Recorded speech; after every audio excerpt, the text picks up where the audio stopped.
Thank you, Yes. What is the pleasure of the lead prosecutor? Shall you conduct redirect? Your Honor, the prosecution believes that we have sufficiently established that the threat to the President constitutes Objection, Your Honor. threat to the national Again, security. Your Honor, inconsistent. Counsel, you are once again reminded to kindly avoid Yes, Your Honor. conclusions of law. The question was simple, so I guess you will not conduct any further redirect. Nonetheless, Your Honor, there are some manifestations that I would like to make. As long as these are not conclusions of fact and law, counsel, as Yes, you have Your been reminded and guided accordingly. You may proceed. It is the position, Your Honor, of the prosecution that we have established Objection, Your Honor. Again, this is a conclusion of fact and law, Your Honor. Counsel, the counsel for respondent is correct. I will give the same limitation to whatever manifestations he will make in this regard. Let me do it for you. I guess you're not conducting any redirect anymore because you're I have another satisfied manifestation, Your Honor. and you're contented with the witness given, with the testimony rather given by the witness you presented. What is your second manifestation? Nais ko Prosecutor? lamang pong liwanagin, Your Honor, kaugnay ng affidavit ni Arturo Lascañas. Ito po ay ipinesenta ng prosekusyon bilang bahagi ng testimonya ng witness, kagaya na po ng sinabi ng presiding officer ng 3 ulit, pinayagang ipresenta ang affidavit ni Lascañas bilang bahagi ng testimonya at bilang bahagi ng naging investigation ng Special Task Force ng National Bureau of Investigation. It was never claimed by the prosecution that this affidavit is notarized. Kailanman po ay hindi sinabi ng prosekusyon na notarized ang dokumentong ito.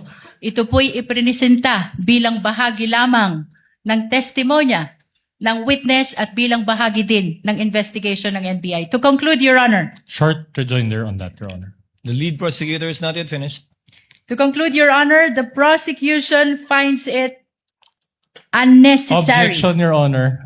Same ground. Allow the lead prosecutor to finish. The prosecution finds it unnecessary to conduct redirect examination. Thank you, counsel. Duly noted. Just Do you a still short- want a rejoinder? Just a counsel, short for respondent? rejoinder on the Lascañas Yes, counsel. issue.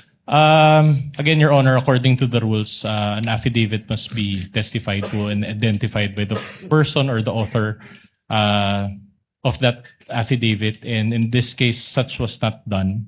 So, and an additional manifestation, Your Honor, that considering that it is unsigned and unnotarized, the law considers it as a mere scrap of paper. That's just a manifestation. And Then let instead of letting this be an ongoing argument between both counsels, let the chair state. Your for Honor, the- may I just correct the manifestation No of the need, defense? counsel. Let the chair state for the 4th time.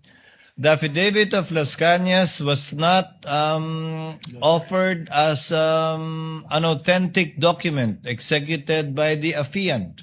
Only that it was part of the documents used by Director Matibag in his open source investigation, as also clarified for the 5th time, if I will count it, by Senator Judge Lacson, that it was only part of the investigation of the NBI through what is called an open source investigation. Again, to reiterate, not as proof that of its authenticity and the truth of the contents contained in the affidavit or document purporting to be executed by Lascañas. And Let that it is signed, Your Honor. let that be the end of it, counsels, if you may. And we can proceed to the interventions and interjections of Senator Judges.